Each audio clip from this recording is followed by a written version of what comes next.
So ಒಂದು side pressure ಫುಟ್ರ್ change ಮಾಡ್ಕೊಳ್ಬೇಕು. So ಈ ಪ್ರೆಷರ್ ಫುಟ್ರನ್ನ ನಾನು ಚೇಂಜ್ ಮಾಡ್ಕೊಳ್ತೀನಿ. ಸೊ ಇವಾಗ ಎಲ್ಲಿ ಹಾಕಬೇಕು ಅಂತ ಮಾರ್ಕ್ ಮಾಡ್ಕೊಳ್ಳಿ ಫಸ್ಟೇ. ಸೊ ನೀವು ಎಷ್ಟು ಡಿಸ್ಟೆನ್ಸಲ್ಲಿ ಹಾಕಬೇಕು ಅಂದ್ಕೊಂಡಿದ್ದೀರೋ ಅಷ್ಟು ಡಿಸ್ಟೆನ್ಸ್ಗೆ ಮಾರ್ಕ್ ಮಾಡಿ ಹತ್ತಿರ ಬರ್ತಿದ್ದಂಗೆ ಇರಬೇಕು. ಸೊ ಅದೇ ಥರ ಹಿಂಗೆ ಮಾಡಿಕೊಂಡು ಆ ನೀಡಲ್ ಹತ್ತಿರ ಬರುವಾಗ ಇದನ್ನು ಎಡ್ಜಲ್ಲಿ ಇಡಬೇಕು.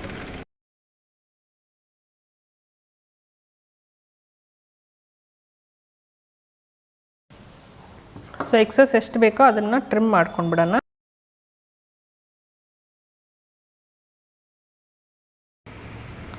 ಸೊ ಟ್ರಿಮ್ ಮಾಡ್ಕೊಂಡಾದ್ಮೇಲೆ ಅದರ ಮೇಲೇ ಇಟ್ಕೊಂಡು ಇವಾಗ ಈ ಸ್ಟಿಚ್ ಎಲ್ಲಿ ಹಾಕಿದಿರೋ ಅಲ್ಲೇ ಸ್ಟಿಚ್ ಹಾಕ್ಕೊಂಡು ಬರಬೇಕು.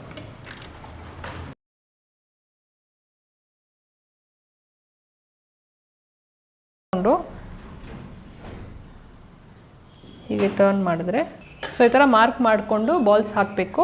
ಇಲ್ಲ ನೀವು ಪಕ್ಕದಲ್ಲಿ ಹಾಕಂಗಿದ್ರು ಹಾಕ್ಬೋದು. ಸೊ ನಾವು ಫುಲ್ ಸುತ್ಕೊಳ್ಳೋದು ಏನಕ್ಕೆ ಅಂದರೆ ಇದು ನಿಮಗೆ ಇಲ್ಲಿ ಎಲ್ಲೂ ನಿಮಗೆ ಲೂಸಾಗಿ ಅನಿಸಲ್ಲ. ಇಲ್ಲ ಸ್ವಲ್ಪ ಸ್ಟಿಚ್ ಮಾಡುವಾಗ ಆಚೆ ಬರೋದು ಹೊರಗಡೆ ಬರೋದು ಆ ಥರ ಇರಲ್ಲ.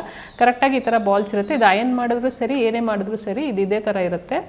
ಫ್ರಂಟಲ್ಲಿ ಈ ಥರ ಇರುತ್ತೆ, ಬ್ಯಾಕಲ್ಲಿ ನಿಮಗೆ ಬಾಲ್ಸ್ ಹಿಂಗೆ ಒಳಗಡೆ ಹೋಗಿರುತ್ತೆ.